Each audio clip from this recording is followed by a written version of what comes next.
ನಿಜಕ್ಕೂ ಕೂಡ ತುಂಬ ಖುಷಿ ವಿಚಾರ. ಇವತ್ತು ಏನು ನಮ್ಮ ಶ್ರೀ ಟಿ ವಿ ಈ ಒಂದು ಟೀಮ್ ಏನಿದೆ, ನಿಜಕ್ಕೂ ಆ ಹೆಸರು, ಆ ಟ್ಯಾಗ್ ಲೈನ್ ತುಂಬ ಚೆನ್ನಾಗಿದೆ, ಜನಪರ ಧ್ವನಿ. ಸಾಮಾನ್ಯ ನಾವು ಎಲ್ಲೂ ಕೇಳಿರಲ್ಲ, ಇದು ಜನಪರ ಧ್ವನಿ ತುಂಬ ವಿಶೇಷವಾಗಿದೆ. ಇದು ಮೊದಲನೇದಾಗಿ ನನಗೆ ಸಂಬಂಧಿ ಮತ್ತು ತುಂಬ ಆತ್ಮೀಯ ಸುರೇಶ್, ಅವನು ಒಬ್ಬ ಪಾರ್ಟ್ನರು. ಅವನು ಇದಕ್ಕೆ ತುಂಬ ಶ್ರಮ ಆಗ್ತಿದ್ದಾನೆ.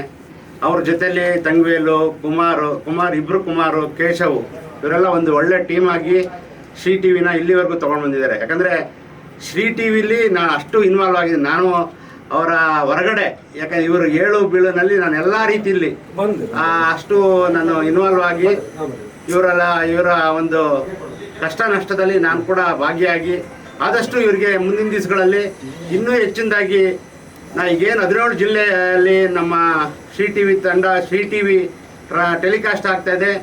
ಇಡೀ ಕರ್ನಾಟಕದಲ್ಲೇ ಇದು ಟೆಲಿಕಾಸ್ಟ್ ಆಗೋವಂಥ ಸಂದರ್ಭ ಕೂಡ ಬರಲಿ. ಮುಂದಿನ ವರ್ಷದಲ್ಲಿ 10ನೇ ವರ್ಷ ಕಂಪ್ಲೀಟ್ ಆಗುತ್ತೆ, ದಶಮಾನೋತ್ಸವ. ಆ ಸಂದರ್ಭದಲ್ಲಿ ನಿಜಕ್ಕೂ ಕೂಡ ಇನ್ನೂ ಎತ್ತರವಾಗಿ ನಮ್ಮ ಶ್ರೀ ಟಿ ವಿ ತಂಡ, ಶ್ರೀ ಟಿ ವಿಗೆ ಒಳ್ಳೆಯದಾಗಲಿ ಅಂತ ನಾನು ಈ ಮುಖಾಂತರ ಕೇಳ್ಕೊಳ್ತೇನೆ.